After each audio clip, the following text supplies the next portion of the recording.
Mike Gallagher is waiting.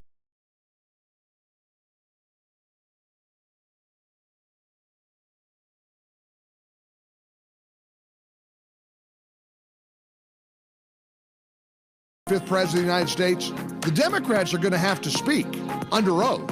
And a lot of people who have been anti-Trump are going to have to be held to account. The Mike Gallagher Show, weekdays at 9, right before Dennis Prager at noon on AM 1250. The Answer.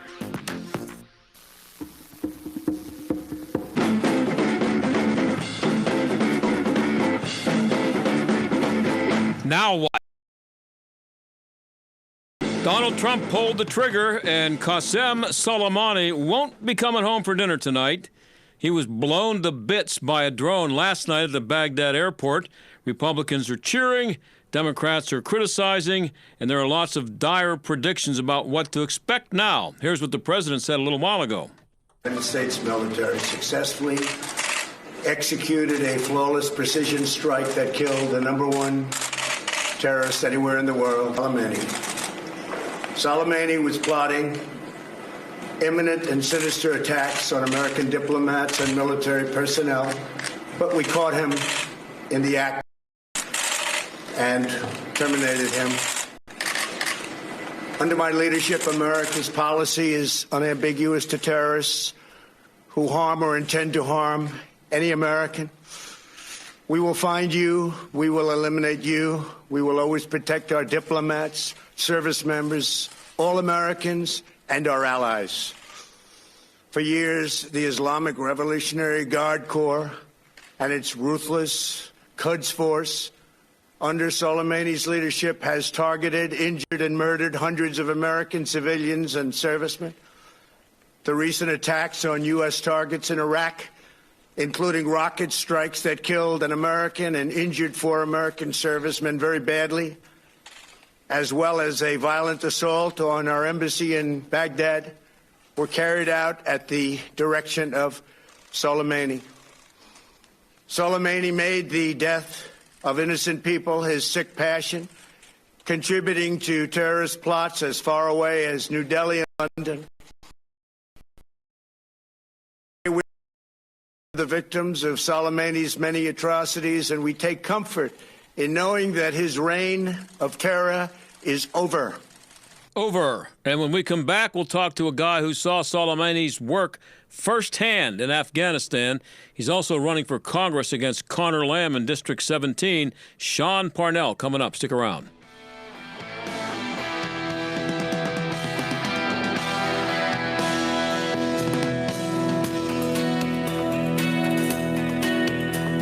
Hi, I'm Jay Farner, CEO of Quicken Loans, America's largest mortgage lender. Let's talk credit card debt for a minute. If you feel you're carrying too much of it, you're not alone. The average household in the U.S. carries over $8,000 in credit card debt. Ready for some good news? With a cash-out refinance from Quicken Loans, you can quickly and easily put some of the equity in your home to good use by paying off a lot of that high-interest credit card debt. A great way to take cash out is with our 30-year fixed-rate mortgage. The rate today on our 30-year fixed-rate mortgage is 3.99%. APR 4.23%. Call us today at 800-QUICKEN to learn how taking cash out with a 30-year fixed mortgage might be the right solution for you. And for a record 10 years in a row, J.D. Power has ranked Quicken Loans highest in the nation in customer satisfaction for primary mortgage origination. Call us today at 800-QUICKEN or go to rocketmortgage.com. For J.D. Power award information, visit jdpower.com. Pay 2% fee to receive this discounted rate. Call for cost information and conditions. Equal housing lender. Licensed in all 50 states. NMLS number 3030. I'm Andy Solomon. T-Mobile has launched the country's first and only nationwide 5G network covering more than 5,000 cities and towns all across the country. Here's Senior Vice President of Network Engineering and Development, Mark McDermott. This launch immediately catapults into position as the country's biggest 5G network, covering more than 1 million square miles beyond the big cities to the small towns, and that's just the start. And now available are 2 new 5G superphones that can access nationwide 5G, the exclusive OnePlus 7T Pro 5G McLaren and the Samsung Galaxy Note 10 Plus 5G. And we'll be able to supercharge the 5G network with more speed and capacity if the pending merger with Sprint closes. This holiday season, get a great deal on a 5G phone at T-Mobile. For more information, visit T-Mobile.com. Shopping online this holiday season? Finding the perfect gift from your computer, tablet, or smartphone is a breeze. Just a few taps, and you're done. But all that online shopping, it could expose your personal information and leave you potentially vulnerable to certain identity threats by just monitoring your credit. Like someone selling your info on the dark web, or taking an online payday loan in your name. Good thing there's LifeLock. They monitor your personal information, and if you have a problem with identity theft, they work to fix it. Of course, no one can prevent all identity theft or monitor all transactions at all businesses, but LifeLock offers something that's perfect for the holidays and beyond. Not having to worry if identity theft happens to you. Join now and save up to 25% off your first year. Go to LifeLock.com and use promo code SMART. That's promo code SMART at LifeLock.com to save 25% off. Hey, I'm Andy. If you don't know me, it's probably because I'm not famous. But I did start a men's grooming company called Harry's. The idea for Harry's came out of I had buying razor blades. Most brands were overpriced, overdesigned, and out of touch. At Harry's, our approach is simple. Here's our secret. We make sharp, durable blades and sell them at honest prices for as low as $2 each. We care about quality so much that we do some crazy things, like buy a world-class German blade factory. Obsessing over every detail means we're confident in offering a 100% quality guarantee. Millions of guys have already made the switch to Harry's, so thank you if you're one of them. And if you're not, we hope you give us a try with this special offer. Get a Harry's starter set with a 5-blade razor, weighted handle, shave gel, and a travel cover, all for just $3 plus free shipping. Just go to harrys.com and enter 3388 at checkout. That's harrys.com, code 3388. Enjoy. This is the John Steigerwald Show. 92.5, The Answer. Okay, we're waiting for Sean Parnell. Haven't gotten hold of him yet, but I was going to ask him about. Obviously, we wanted to talk about what Connor Lamb's reaction to this might be, and we will talk to him about that when we get him on the air. But I'm looking here at Penn Live from the Patriot News, and it has every PA lawmaker responding to Trump's airstrike. And I'm going down the list, and Bob Casey has a comment, Pat Toomey, the two senators, Representative Brian Fitzpatrick from the 1st District. Everybody's on here. Dwight Evans, 3rd District. They're all here. Let's see who else. I mean, everybody. U.S. Representative Mary Gay Scanlon from the 5th District. Representative Susan Wild from the 7th District. They're all commenting. Dan Muser from the 9th District. Scott Perry from the 10th, with comments and, varying. Congressman Fred Keller from the 12th District, he says, once again, President Trump has shown America will not back down, and terrorists will be held accountable, and rogue states cannot continue to rule neighboring democracies through thuggery and intimidation. But I'm going down the list here, and at the bottom I find two names. U.S. Representative Connor Lamb from the 17th District and U.S. Representative Mike Doyle from the 18th District. Two guys we've been begging to come on the show, and they haven't had time to do it. Nothing. They've said nothing as far as we can tell. Now I see that we have Sean. Sean, thanks for being here.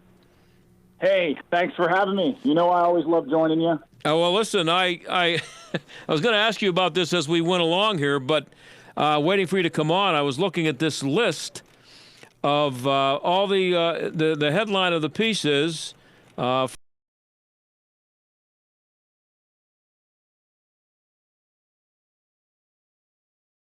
killed a top Iranian military leader, and the guy you're running against, and another guy named Mike Doyle, who's also in Congress and represents the district next door to here. They're the only two on this list with nothing to say. Is that shocking to you? No, it's not shocking to me. But I want everyone listening here, Republican, Democrat, or otherwise, independent, listen. Qassem Soleimani engineered attacks in Iraq with sophisticated IED, thousands of U.S. troops, wounded thousands of civilians. He's one has been for like the last decade. He funneled billions into Iran's terrorist machine to slaughter Americans and men, women, and children. Yet congressional Democrats, national Democrats, right, have denounced his killing. Now, what is that? Qassem Soleimani is one of the most evil terrorist leaders the world has ever known, at least of the last 20th and 21st century. So, yet congressional Democrats have denounced. To me, I can't wrap my mind around that. Yeah, well, at least some of them are commenting on it. We tried to get, so you know, we gave Representative Connor Lamb an invitation to come on the show or just give us a statement, and we got what we usually get from him: nothing, zero response. So anyway, that's for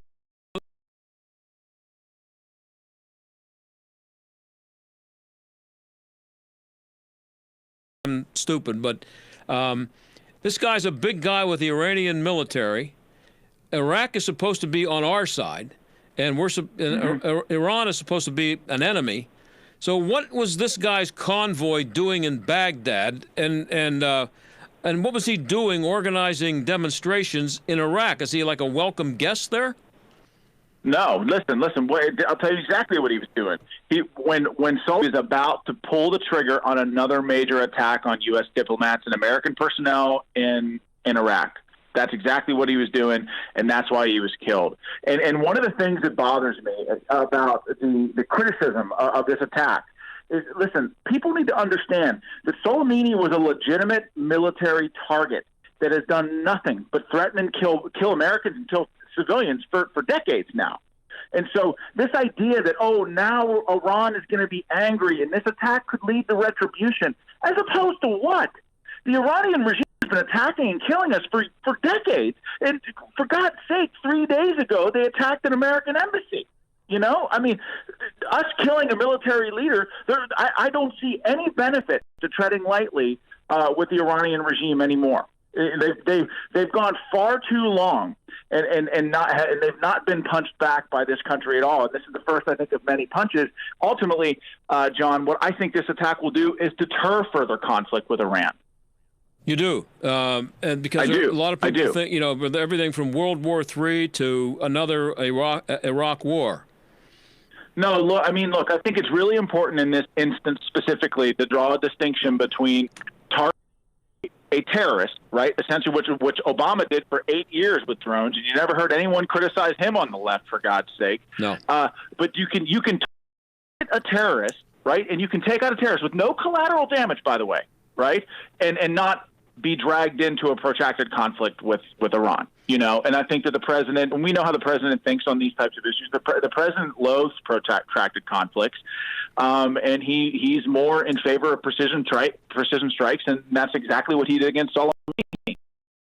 There's also some inconsistency when he didn't attack Turkey or join against, you know, in the Syrian border, that conflict a couple months ago, and when he called off an attack. There was I'm trying to think of what it was. It was there was going to be a rocket attack on it was at Syria, and he said how many people are going to be killed, and they told him, he said, you know what, it's not worth it. If, you know, we're not doing that. And he got criticized by the Democrats for backing off, and now he's being criticized to Trump. You know, I think, you know, most you know. Yeah, I think Democrats, independents, and Republicans, I think at this point know that he could cure cancer, and he would still probably figured out a way to be criticized. Right. But one of the things, John, this is important. My entire life, U.S. politicians have tread lightly on Iran because it controls so much of the world's oil and oil shipping lanes. Donald Trump can confront Iran's evil directly today because fracking here in the U.S., specifically here in PA 17, makes us energy independent. And so on stage, talking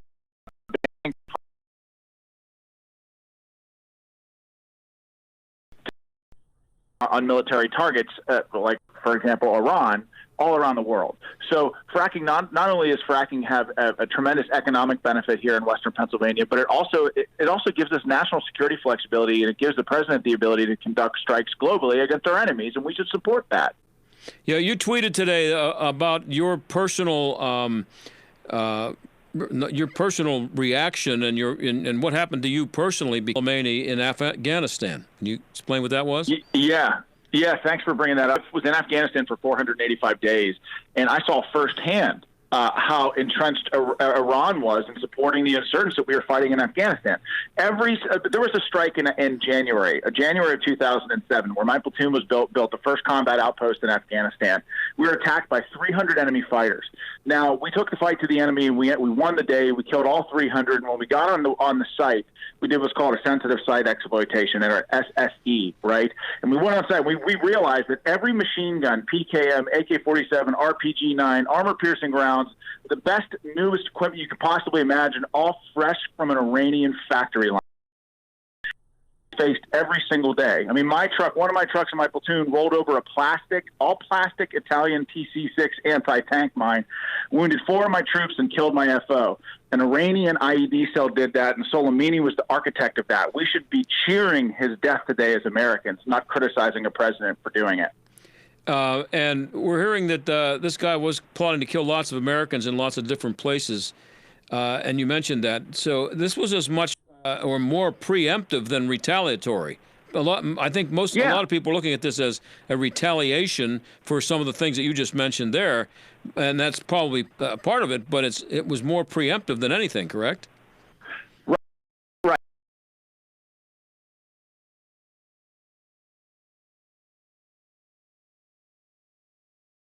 Attack here or there, but ultimately the way that they'll respond to this attack is pretty much exactly probably what they've been doing for the last 20 years. And it's about time that the United States hit back.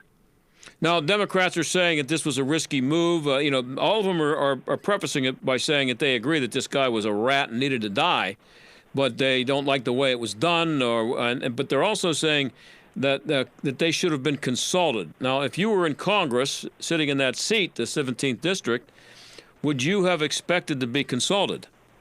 No, and here's why. The president is the commander-in-chief. Commander predisposes chief, right? It's his job. He needs to have the tactical flexibility and the strategic flexibility to act in a second's notice. If he believes that if we have intelligence that worst terrorist is vulnerable, the president should be able to snap his fingers and say, go get him. Right? If we were to let Congress decide, first of all, the information would have been leaked. Most people in Congress can't keep their mouths shut, and this terrorist would have probably ended up dying of old age. So we need to give the president the flexibility to do his job as the commander-in-chief, as the commander on the battlefield. Yeah, we're talking to Sean, a combat veteran. He's seen what Soleimani was famous for in person. He's also running for Congress in District 17 against Connor Lamb.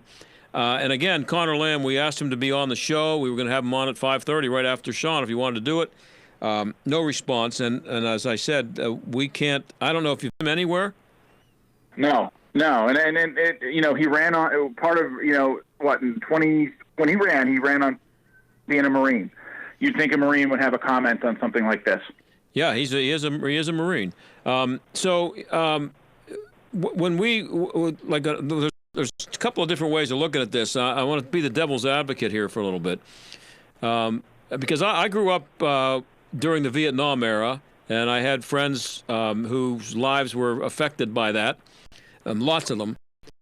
Not necessarily killed, but just that affected everything that everybody did for a long time, especially if you were between 19 and 26. And so even back then, and I was a kid, I knew nothing, but I always wondered, listen, this is a little country in Southeast Asia. We could end this war in 20 minutes. Why are they sending me over there? Why do they want to send me over there? And then they want to put all these restrictions on me and what I'm allowed to do over there to win the war. How much of that is going on in the Mideast? And I've in some ways, there are times when I just say, just let these people have at it. They've been fighting each other for 3,000 years. Let them kill each other and, get back to us. And now, as you said, we don't need their oil. So just let them. Why are we over there, I guess, is what I'm asking. Yeah, this is an important question, and I want to make sure I answer it the right way. And I'll use my own personal experience. In 2006, the eyes of this nation were wholeheartedly fixated on the Iraq War and the surge and weapons of mass destruction. I'm sure you remember those headlines. Yeah. But a byproduct of that meant that we had the flexibility as commanders on the ground to go after the enemy in the way that we were trained. The U.S. invests millions of dollars in training combat leaders. Decisions in combat, in war, need to be left to leaders on the ground so they can, close with and destroy the enemy and fight the war that they know how. War should never be fought by attorneys in Washington, D.C. Well, a part of the answer to your question is soldiers need to always know the mission, okay? And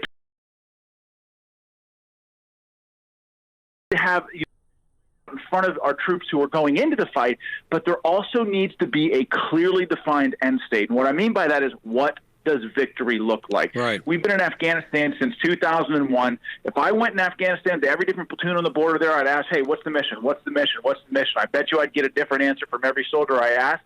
And I'll tell you, that's a real problem. And so I think that's what the president is trying to do. I think the president is trying to say, okay, we don't want to be in these fights forever.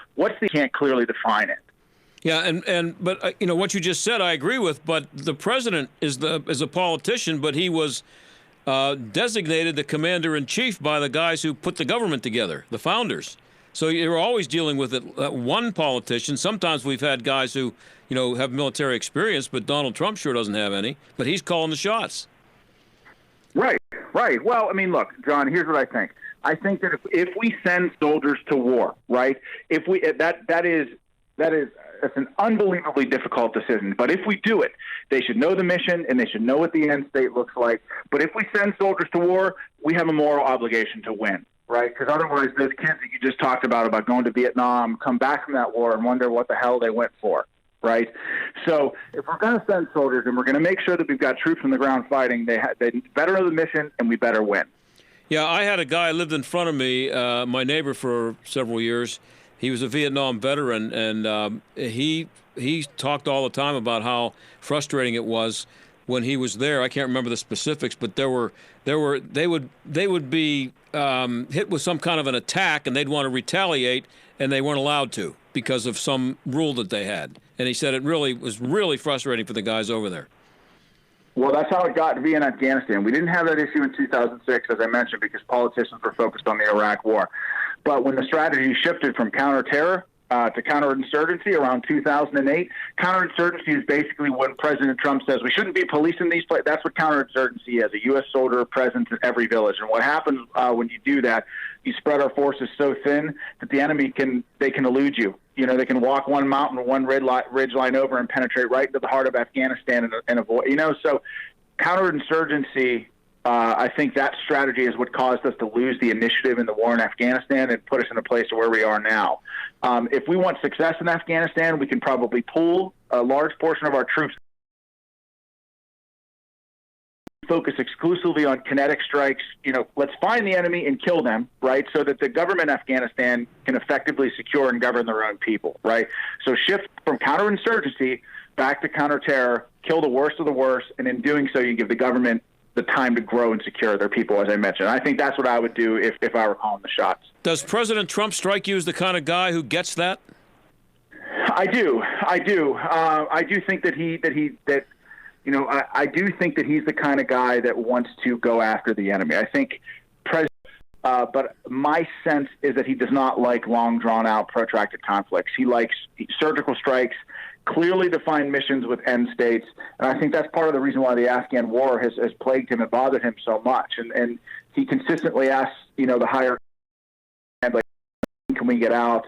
But Afghanistan at this point, it is a quagmire, and pulling out of Afghanistan needs to be done in a very delicate way if we're going to do it. Hey, Sean, I'm out of time. I really appreciate you being on. Thanks for your service. Thanks for your expertise on this one, and we'll have you on again. Maybe we can get Connor Lamb on one of these days.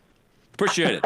Okay, John. Thanks, John. Take care. All right. That's Sean Parnell, and he's running for Congress in the 17th District against Connor Lamb, also known around here, I'm sorry, as Mr. Invisible. Mr. Invisible. I'll be right back.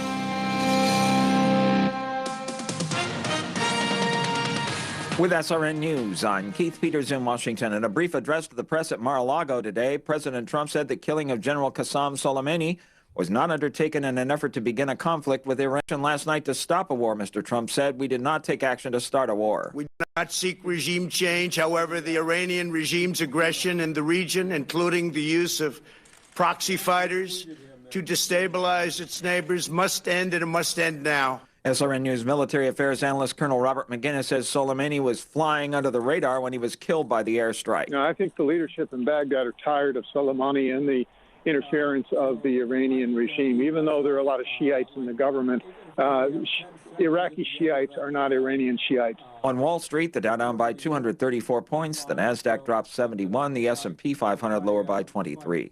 This is SRN News.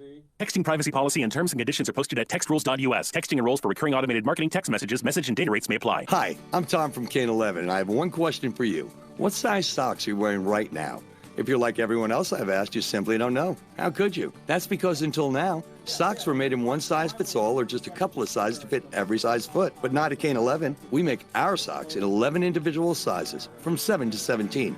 That's right, 7 to 17. Great looks and colors to fit everyone's lifestyle. From cotton to wool or anything in between, Kane 11's got the perfect sock for you. Better yarns, better quality, just a better sock. If you don't love them just like we do, send them back for a full refund. That's the Kane 11 promise. Once you wear a pair of Kane 11s, I guarantee you'll never go back to wearing socks in multi-size ranges again. Save 20% off your first order when you text SOCKS to 246810. That's text SOCKS to 246810. Text SOCKS to 246810.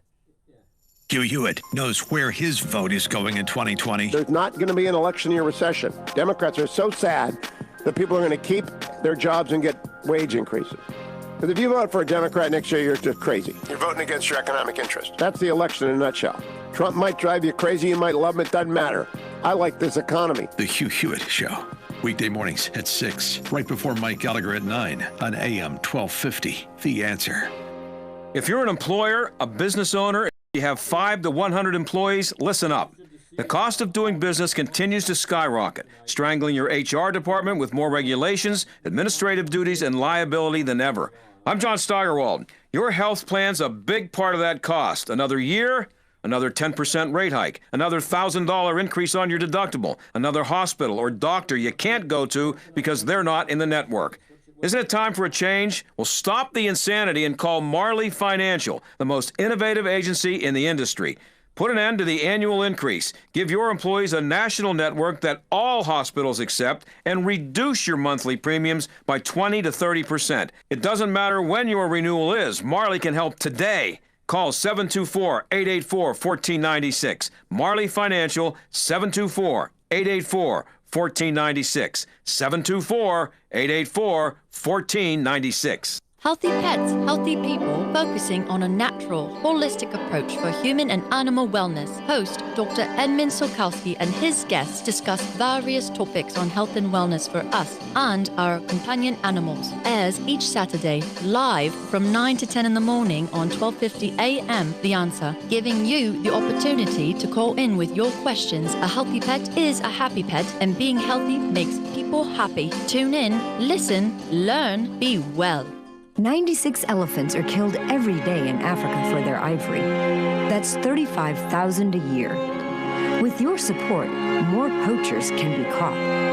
With your voice, we can inspire more countries to ban ivory sales and reduce demand. Go to 96elephants.org and join more than 1 million people dedicated to saving Africa's elephants. Protect their home. Take action at 96elephants.org. Stuck in traffic? We've got the answer. See lots of congestion out there on the inbound Parkway West, heavy from Airport Expressway to 60, Parkway Center Drive to the Fort Pitt Tunnel. Outbound busy, Parkway Center Drive to Carnegie. All jammed up still in the Parkway East, outbound Boulevard of the Allies to Edgewood, Swissvale. Doesn't see the usual volume on the inbound side. Outbound Liberty Bridge seeing some slowing, and outbound 28. Volume delays from Veterans Bridge to 40th Street Bridge. That's a look at traffic. I'm Jenny Robinson. AM 1250, The Answer. Weather. This afternoon, partly sunny skies with a high 49. Times of rain tonight with a low 42. Mild tomorrow with periods of rain and drizzle and a high 50. Tomorrow night, overcast with a few showers around, mainly late with a low 43, and more rain for Saturday with a high of 46. With your AccuWeather forecast, I'm Gregory Patrick. AM 1250 and FM 92.5. The Answer. WPGP, Pittsburgh. Salem Media Group. Listen on the Answer mobile app, smart speakers, TuneIn, iHeart, or radio.com. We're finishing up the week. We're also still finishing up the year, 2019, and looking back at 2019. And it wasn't a very good year for the media. Jeffrey McCall, who writes for The Hill, compared the media in 2019 to the Cincinnati Bengals. That's pretty harsh. Jeffrey joins us now. Jeffrey, thanks for being here. You're more than welcome. That's kind of a low blow. That's Cincinnati Bengals. The Bengals had a really bad year, but in many ways the media did too. So sorry if the media feel upset about that, but you got to call them like you see them, John. That's right. Well, you point out that the Bengals are going to get a #1 draft pick, which they're very likely to screw up, by the way, but they're going to get one for having a terrible year, but there's no reward for the media for stinking. In fact, it's the opposite, isn't it? Yeah, in fact, the media keep digging a hole for themselves, and what's interesting is I think the media has gone full bore into trying to generate shrillness in the news and partisanship in the news as a way to try to get better ratings and more clicks on their website. But ironically, the opposite is happening because the public is turning on that, because the public really wants to have, objective news. They want to have information. They want to have news that is relevant for them. And the media goes all sensationalism on them, and then the public turns away. And I think this just shows that there's a great cultural disconnect between the people running these major news organizations on the East Coast and the public that they're supposedly there to serve. Media credibility has been going down the toilet for a while. Do you think that this has anything to do with the proliferation of media outlets? The more media we get, the worse it performs. I mean, because there was, even 20 years ago, there were nowhere near the number of media outlets available that there are now. The internet was kind of just getting started 20 years ago. Well, you raise a good point. There are plenty of competitors out there, for the eyes and ears of media news consumers. But on the other hand, I think one of the reasons we see so many media outlets springing up is because people have lost confidence in the media organizations that they used to rely on. And when they've got other opportunities to go different places now, they're taking advantage of that. And one thing I'd like to say, you mentioned that media credibility has been declining now for a number of years. That's true. And one thing I'd like to point out is a lot of people blame President Trump for the media credibility crisis that we're having now. And people need to keep in mind that the downward trajectory of media credibility was well underway 15 and 20 years ago, and that was long before Trump became a national political figure. Now, sure, he beats them up and criticizes CNN and whatnot, but I think he's just exploiting what the public already feels rather than generating that kind of public opposition. I think with him, it seems to me that this is a guy who came along not being a politician, and he was a guy with a I got nothing to lose attitude. And he wasn't as afraid as other politicians, especially politicians on the right, who were felt that most of the media were biased against them. I think Trump just didn't care. He said, "I got nothing to lose. I'm not going to put up with these people." And they started calling it fake news, or at least somebody else called it that, and he picked up on it. Yeah, he certainly played into the public mindset that the public was becoming disenchanted with the media, and again, he felt like he had nothing to lose, which he probably didn't. And I think that I think you're right, that there was a good tendency for many public figures to kowtow to the media and fear them, and Trump clearly does not. He relishes throwing it back in their face, and that's gotten him votes, I think. Lots of them. Well, again, I think this is one of those things where the general public is not that pleased with the media. Now, by the way, there are all kinds of surveys to point this out. Gallup shows the media decline over the last 20 years, but there's a Rasmussen Report survey that came out late in 2019, which said that 2/3 of Americans describe themselves as angry with the media. And I think that's pretty significant when you've basically only got 1/3 of the public that kind of thinks the media is doing a good job. And there was another report posted on Ballotpedia which says that 41% of Americans consider the media either to be unfriendly or an enemy of the American people. And I guess this all points out that, and as I point out in my column that was in The Hill, it is really time for the news industry to do some introspection and to kind of figure out why they have lost connection with the citizenry that the First Amendment was created for them to serve, and to try to find out some way to reinvent themselves. Now, I don't have a lot of hope necessarily that people sitting in corporate towers at NBC or CNN or the New York Times are understanding this problem, because if they did, I think they would address it already. But I really wish they would start to do a little more introspection and get out of their towers and kind of figure out why their credibility ratings are going down the drain. Yeah, I think I worked in the media all my life for 40 years, and I worked in sports for a long time and still do. I worked in local TV mostly, but I get the feeling that the people who are running the big-time media outlets that are still around, CBS, ABC, NBC, and even the big cable outlets, they're old, so many of them, and they still think that whatever they say, these people, these dum-dums out there, especially in flyover country, we'll tell them what it is. We don't have to worry about them. And they haven't gotten the clue that people don't need them anymore. Yeah, people don't need them, but also I think they don't realize that citizens can sort out for themselves what the news means. They don't need somebody to push agendas on them or to talk down to them. And I think that's one of the things we see now that's different than a generation or two ago, is that the news media, I think, tends, and again, I'm not trying to broad brush all the news media. Right. There is great work being done in certain corners, but generally speaking, I think the executive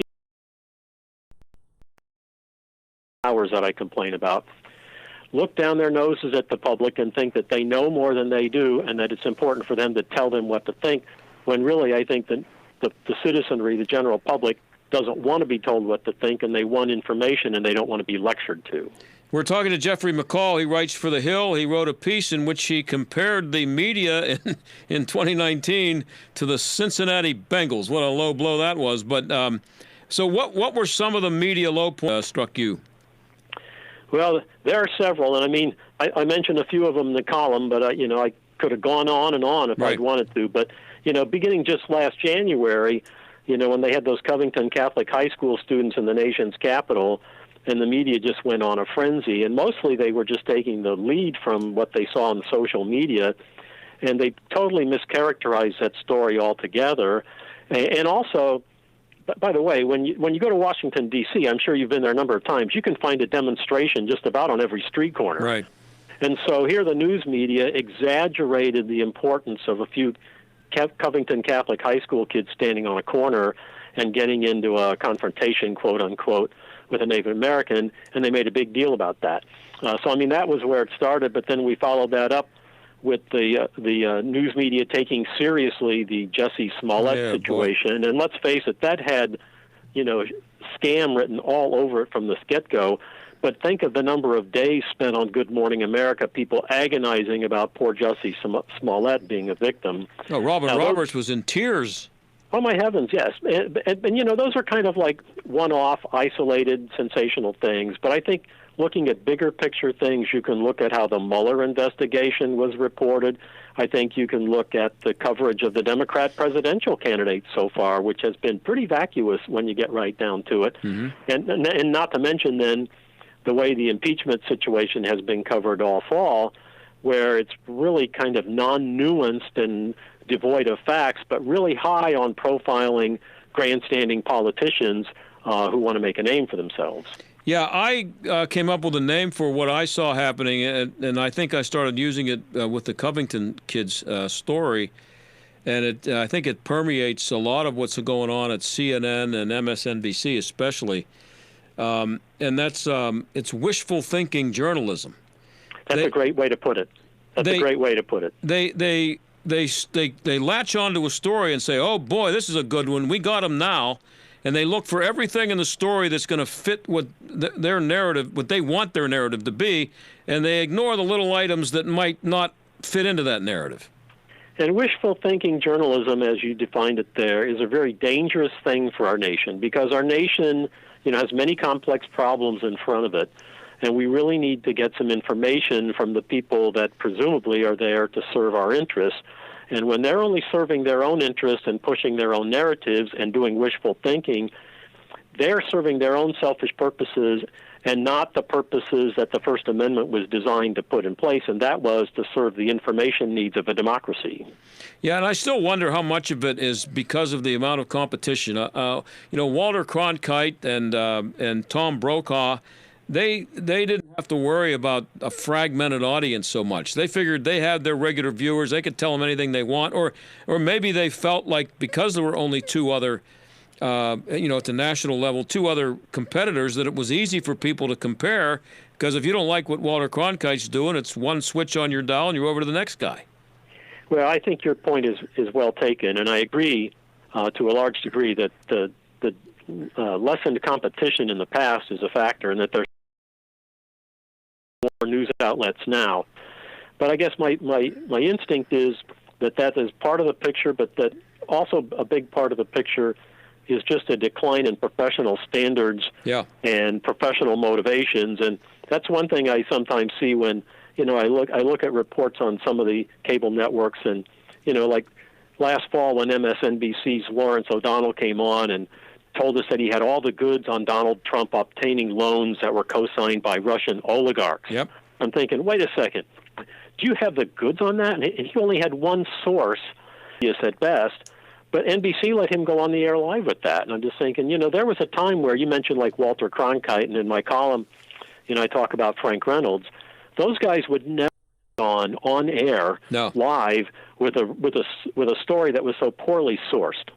Yeah, I worked in local TV news for a station here for 25 years, or over 20 years, KDKA. And when I started a million years ago, the guy who was reading the news at 6 and 11 was the managing editor of the newscast. And if he saw a story, he'd say, "I'm not doing that story." And he would yell at some young producer to get him, "Don't give me this. Get me something better than this. I'm not going on the air with this." I wonder how much of it is the editors now, the people in the executive producer positions. Yeah, the people behind the scenes. And I really think that is part of the cultural change in the journalism world, that careless and needless mistakes are going to crop in when we're pushing agendas and riding high horses, as opposed to saying we have to get this right because the public is relying on us to get it right. And when you're self-serving as opposed to serving the interests of the public, more careless mistakes are going to happen, in my opinion. One of my favorites is ABC using footage from a gun range in Kentucky and saying it was the Syrian border. Oh, my gosh. And that was bad enough. But they said that on the ABC Evening News. Did they ever do a good enough job of correcting it and admitting the mistake? That was a big one. Well, not in my opinion. They did not do enough to really correct that mistake. Now, who knows how that happened, whether that was an intern behind the scenes, but somebody made a boneheaded mistake. And again, that happens. I mean, journalists are human beings too, but the newsroom culture allowed that to happen because it was okay to play fast and loose with video that they just found on the internet. But once that mistake was exposed, ABC owned it to us to come on and just say, this was where we had a breakdown. This is a problem we had. We regret this error. And they did go on with a kind of mild, this was an error, sorry about that. But it was not as profound as it needed to be. And again, there was no explanation of the culture that created that mistake in the first place. Hey, Jeffrey, I'm out of time. Great stuff, Bill. You write there a lot. It's about the media on this column that you did today that I really liked. Glad I got you on. I appreciate you coming on with us. You're welcome. Okay, and that's Jeffrey McCall of The Hill. We'll be right back.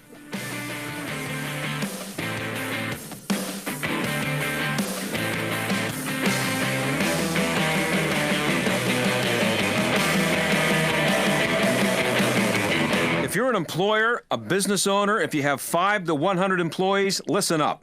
The cost of doing business continues to skyrocket, strangling your HR department with more regulations, administrative duties, and liability than ever.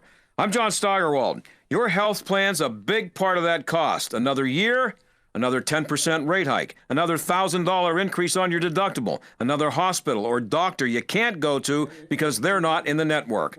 Isn't it time for a change? Well, stop the insanity and call Marley Financial, the most innovative agency in the industry. Put an end to the annual increase. Give your employees a national network that all hospitals accept and reduce your monthly premiums by 20 to 30%. It doesn't matter when your renewal is. Marley can help today. Call 724-884-1496. Marley Financial, 724-884-1496. 724-884-1496. They blow into town with the wind, rain, and hail. And out-of-town storm chasers going door to door, often posing as a local company offering a quick fix to desperate homeowners. If you've had damage to your roof, windows, siding, or gutters and downspouts, you may be eligible to get them replaced or repaired free of charge. Just be careful who you call. Visit WindowsRUsPittsburgh.com for a free inspection from one of their highly trained appraisers. With over 50 years in home remodeling, Windows R Us is the area's premier exterior replacement company for roofs, siding, gutters and downspouts, doors, and of course windows. If damage isn't your issue and you just want something new, you'll love their no-pressure approach, no hidden fees, and one of the fastest turnaround times in the industry. A company who will never skip town when it comes to honoring their warranty. Visit WindowsRUsPittsburgh.com. Mention STAG for an additional 10% off. Windows R Us, proud sponsor of the Jerk of the Week, heard every Friday on the John Steigerwald Show. WindowsRUsPittsburgh.com. Whether looking for a restaurant for dinner reservations or shopping for a major purchase, online reviews are a big part of the research consumers consider before making a decision. Unfortunately, many mattress review sites are paid by mattress companies to recommend their products, which makes it hard to trust the reviews. At the Original Mattress Factory, we do things differently. We value transparency and honesty, and we don't pay for reviews or mislead our customers. Read reviews from our actual customers at originalmattress.com. At the Original Mattress Factory, we believe that selecting your new mattress is a decision that's too important to rush. You should only purchase a mattress when you're ready, and you are assured you got the best value. Offer our lowest and best price to everyone, every day. You don't have to wait for a holiday weekend, haggle with a sales associate, or face the pressure of a today-only sale. You can take your time and make a choice that is right for you, knowing that you'll always get our best price. Visit originalmattress.com to learn more. Texting privacy policy and terms and conditions are posted at textrules.us. Texting for recurring automated marketing text messages, message and data rates may apply. Hi, I'm Tom from Kane 11, and I have one question for you. What size socks are you wearing right now? If you're like everyone else I've asked, you simply don't know. How could you? That's because until now, socks were made in one size fits all or just a couple of sizes to fit every size foot. But not at Kane 11. We make our socks in 11 individual sizes from 7 to 17. That's right, 7 to 17. Great looks and colors to fit everyone's lifestyle. From cotton to wool or anything in between, Kane 11's got the perfect sock for you. Better yarns, better quality, just a better sock. If you don't love them just like we do, send them back for a full refund. That's the Kane 11 promise. Once you wear a pair of Kane 11s, I guarantee you'll never go back to wearing socks in multi-size ranges again. Save 20% off your first order when you text SOCKS to 246810. That's text SOCKS to 246810. Text SOCKS to 246810. The John Steigerwald Show, AM 1250, The Answer. And now, it's time for The Jerk of the Week, starring John Steigerwald. Well, we have a special treat for you today. It's not the Windows R Us Jerk of the Week, it's Jerk of the Year time. That's right. There were lots of worthy candidates in 2019, just about everybody in the Democrat Party, and definitely everybody running for the Democrat nomination for president, and especially Beto O'Rourke, who was a strong candidate. It was Jerk of the Week a couple of times for him. Same with Alexandria Overrated Cortez. And there were several jerks who had more of an impact on the world than our winner. But after going through the list from 2019, settled on Jussie Smollett. That's the guy who claimed he was attacked by a couple of white guys at 2 in the morning on a Chicago street when it was about 10 below zero. They beat him up, poured bleach on him, and then put a noose around his neck. Now, I don't know about you, but I didn't believe it from the get-go. And here's what our Jerk of the Year had to say about it. I've been truthful and consistent on every single level since day one. I would not be my mother's son if I was capable of one drop of what I have been accused of.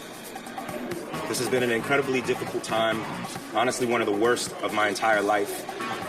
But I'm a man of faith, and I'm a man that has knowledge of my history, and I would not bring my family, our lives, or the movement through a fire like this. I just wouldn't. So I want to thank my legal counsel from the bottom of my heart, and I would also like to thank the state of Illinois for attempting to do what's right. Now I'd like nothing more than to just get back to work and move on with my life. But make no mistakes, I will always continue to fight for the justice, equality, and betterment of marginalized people everywhere. So again, thank you for all the support, thank you for faith, and thank you to God. Bless y'all. Thank you very much. Yeah, and you should be feeling really good if you're marginalized, and Jussie's out there fighting for you. Sorry, but jerk isn't a strong enough word for a guy who's that much in love with himself and tries to get away with a stupid story like that. But Jussie Smollett is the Windows Are Us Jerk of the Year. The Jerk of the Week is brought to you by Windows Are Us, Pittsburgh's premier exterior replacement company. Expert repair and replacement for windows, roofs, siding, gutters, and downspouts. Why pay double? Visit WindowsRUsPittsburgh.com. Yes, and by the way, feel free to nominate anyone you'd like for our Jerk of the Week, our Windows Are Us Jerk of the Week. We do it here every Friday. You can reach me at Twitter at Steigerwald and make the nomination, and we'll consider it. We did a segment on the media right before the Jerk of the Year, and so I just came across something here. You know that it was a bad night for Qassem Soleimani, but back in 2017, thanks to Newsbusters here, I see that Time magazine, in their piece about the 100 most influential people in the world, referred to this guy as a combination of James Bond, Erwin Rommel, and Lady Gaga, all rolled into one. Yep. And that's who he is. To the Middle Eastern Shiites, he is James Bond, Erwin Rommel, and Lady Gaga. I'll end on that note. Aaron Byrne, another good week of producing for me, and I will talk to you on Monday. Thanks. Bye.